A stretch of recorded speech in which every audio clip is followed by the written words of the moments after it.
जय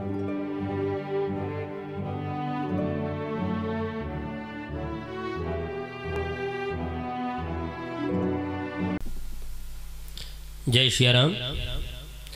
मैं आचार्य विजयकांत सांडिल्य आप लोगों के सामने एक कहानी के माध्यम से, कहानी का शीर्षक है हुनर और एक्सीडेंट।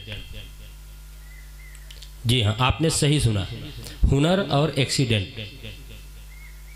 एक बार की बात है, एक संभ्रांत परिवार के व्यक्ति जो अपने बेटे को डॉक्टर बनाना चाहते थे, जबकि वह काबिलियत उस बेटे में नहीं थी, लेकिन अंदर की इच्छा थी कि मेरा बेटा डॉक्टर बने। और हम सबकी भी यही इच्छा होती है, जो हम चाहते हैं वह नहीं होता है। अक्सर हम ऐसा चाहते हैं कि मेरा बेटा IAS बन जाए, PCS बन जाए, बड़ा अधिकारी बन जाए, लेकिन शायद उसमें वह प्रतिभा नहीं होती है जो हम उसके अंदर डालना चाहते हैं। हुआ भी कुछ ऐसा। डॉक्टर साहब चाहते थे कि मेरा बेटा भी बड़ा होकर के एक अच्छा डॉक्टर बने, लेकिन प्रकृति को कुछ और ही मंजूर था। धीरे धीरे बेटा बड़ा होता गया। एक बड़े स्कूल में उनका दाखिला कराया गया। बेटा फेल हो गया।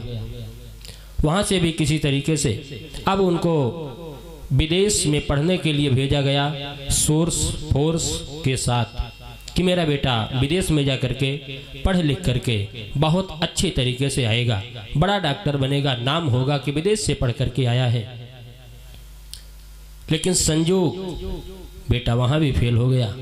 एक दिन रक्षाबंधन के त्योहार पर घर आया और फेल होने का गम इतना सताया कि उसने खुदकुशी कर ली।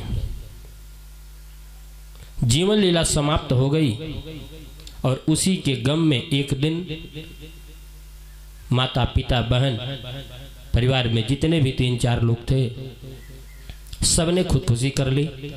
और डॉक्टर बनने के चक्कर में पूरा परिवार चला गया। इसीलिए कहते हैं, हमें आज की शिक्षा पद्धति को देखते हुए हमें आंधी के आगे उसमें चले नहीं जाना है, उसके साथ बह नहीं जाना है, बल्कि अपने बच्चों की प्रतिभा को मुझे पहचानना है कि मेरा बेटा क्या कर सकता है। जैसे एक बार क्या हुआ, जंगल के राजा ने फरमान सुनाया, सबसे प्रतिभाशाली वही माना जाएगा जो जितना जल्दी पेड़ पर चढ़ जाएगा।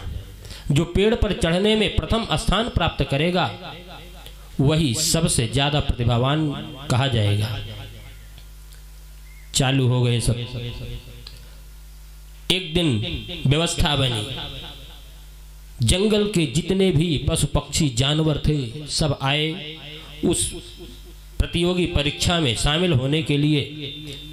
हाथी, घोड़ा, ऊंट, गधे, शेर, बाघ, पक्षी, बंदर सब आए। लेकिन ये तो सबको पता है कि पेड़ पर चढ़ने की कला किसके अंदर है और इसमें कौन सबसे आगे जाएगा। लेकिन यह भूल गए कि सबकी प्रतिभा एक जैसी नहीं होती।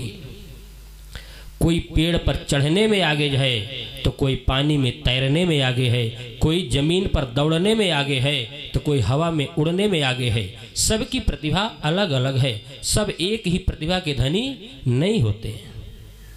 हमें इस बात को विशेष ध्यान देना चाहिए कि मेरे बेटे में क्या प्रतिभा है। लेकिन किसी ने ध्यान नहीं दिया। उस प्रतिभा में सभी सहयोग, सभी भागीदार हुए अपने अपने बच्चे को लेकर के। लेकिन बंदर का बेटा फर्स्ट आया, कूद करके इस डाली से उस डाली पर पहुंचा और सीधे पेड़ पर सबसे ऊपर पहुंचा और वापस भी सबसे पहले आ गया।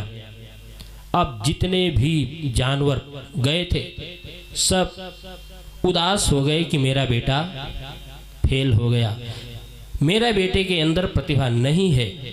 ये उदासी नहीं लानी चाहिए। लेकिन वहां हुआ ही कुछ ऐसा, सब उदास हो गए। आखिर में मीटिंग हुई। सबने कहा कि मेरा बेटा कैसे आगे जाएगा। मीटिंग हुई। अब यहीं से एक नए तरीके के शिक्षा पद्धति की शुरुआत होती है। कोचिंग खोले गए, इंस्टीट्यूट खोले गए, बड़े बड़े पढ़ाई के सेंटर खोले गए, स्कूल खोले गए। हाथी के घर बच्चा पैदा हुआ, हाथी गोद में दुलारते हुए सोचता है कि मेरा बेटा बड़ा होगा, पेड़ पर सबसे आगे चढ़ेगा और यह सबसे ज्यादा प्रतिभावान कहा जाएगा। जबकि सच्चाई कुछ और है, सच्चाई कुछ और है। उस सच्चाई से दूर हट करके आज हम भी यही सोचते हैं कि मेरा बेटा इंग्लिश मीडियम में जाएगा, मेरा बेटा कहीं भी जाएगा, बहुत पढ़ने के लिए जाएगा, बहुत आगे जाएगा। लेकिन हम ये नहीं जानते, हम इस बात को भूल जाते हैं कि शहनाई बजाने वाले और मैदान में खेलने वाले को भी भारत रत्न पुरस्कार से नवाजा जाता है। हम इस बात को भूल जाते हैं।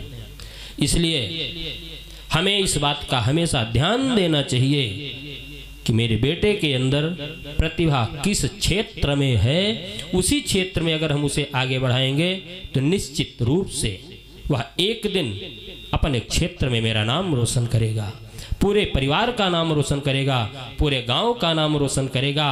इसलिए एक बार पुनः सबसे निवेदन कि अपने अंदर छुपी हुई प्रतिभा को पहचाने, अपने बेटों की प्रतिभा को पहचाने और उसको उसी रास्ते पर ले जाएं, अपने आप को खुद उसी रास्ते पर ले जाएं जहां पर आप अंदर से संतुष्ट हैं कि हाँ, मैं यहां से पूर्णतया मुझे पूर्ण विश्वास है कि मैं यहाँ पर सफल हो सकता हूँ। उसी मार्ग पर कदम रखें। जय सिया राम।